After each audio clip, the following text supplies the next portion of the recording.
mas lalong iinit ang entablado.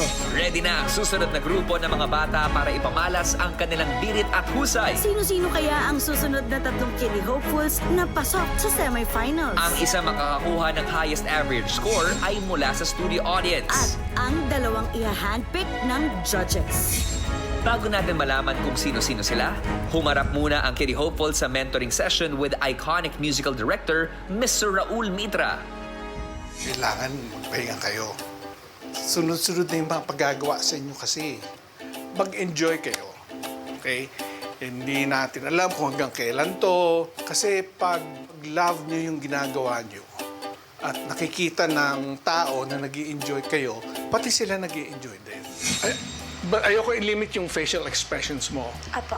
Because importante yon, lalo na sa TV. But you have to relax your face.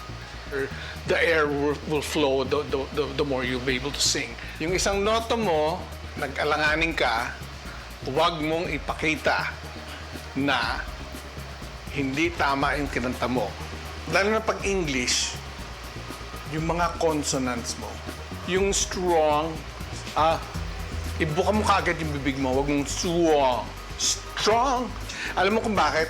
Kasi pag may ganun yun, may impact. Parang, mas may dating yung nota. Good job, kids! Listening attentively kayo kay Sir Raul and even to the idol judges. Dahil binisita rin ang Kiddie Hopefuls ng judges for some last-minute tips.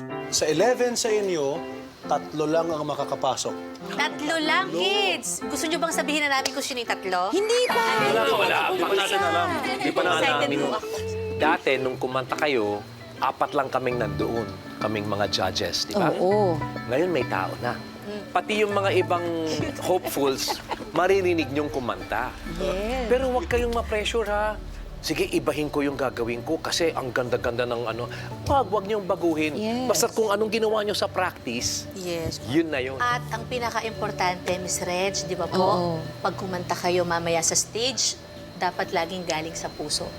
Kasi yun yung mararamdaman ng mga taong nanonood sa inyo. Thank you, idol judges, for inspiring the Kiddie Hopefuls. Mukhang armed and ready na talaga silang magpakitang gilas on the idol stage as we start the mid-round.